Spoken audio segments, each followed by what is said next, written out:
Hi, Tracy PowerGa Monteforte here on this beautiful Saturday afternoon in my home in Northern California.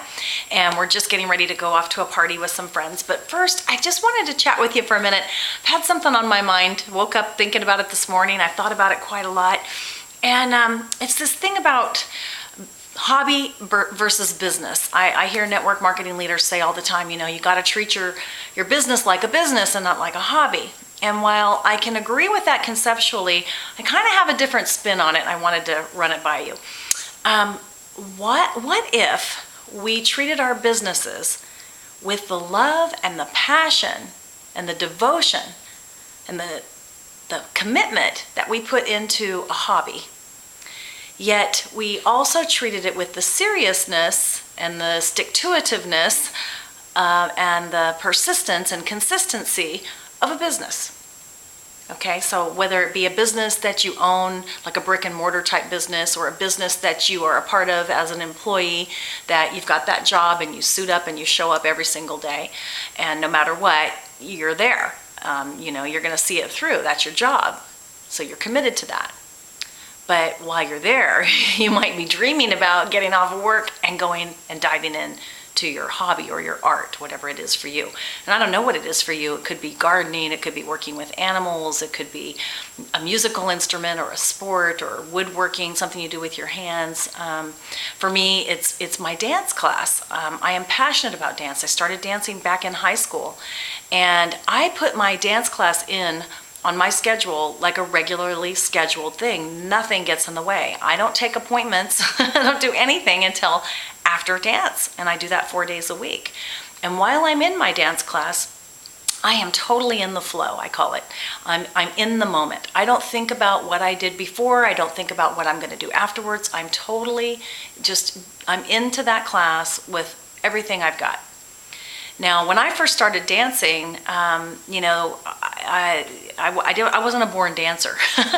Just like you probably weren't born, a natural at whatever it is that you do. Now, some people, not myself, some people have an affinity for a certain, music or art form or sports or something like that, and they may not have to work as hard as others. But I, for one, had to work really, really hard at my dancing, and I still do. I'm still not a great dancer, but I've improved. Okay, and I see myself improving every single year, which is quite exciting.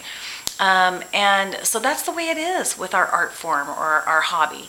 We probably weren't born knowing how to do it, but for some reason it called to us. It like fed our souls in some way, or it does. And so that's why we continue to do it. No matter if we're not the best, a professional at it, we do it for the love of it.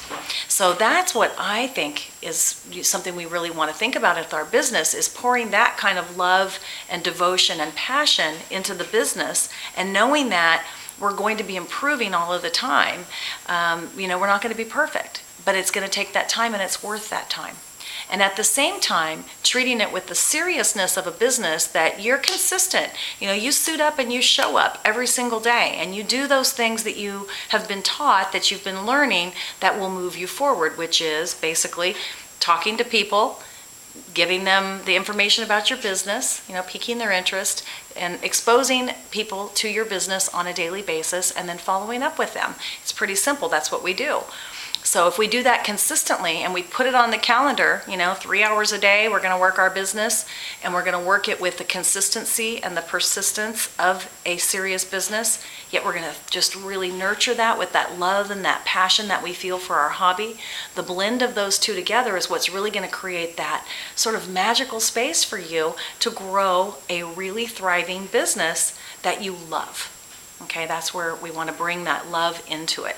And for me, that's what keeps me in the game, is treating it with that love and passion that I feel, that same love and passion that I feel for my art form or my hobby, but with the seriousness of a business. So I'd love to hear your comments on that. What do you think? Is it more important to treat a business like a business, or to, not treat it like a hobby, or, do you share my perspective on this? And also, I'd love to know, what is your hobby? What do you dive into with utter abandon? And how can you weave that into your business, that same feeling, that same passion? Love to hear from you. Thanks. Peace out.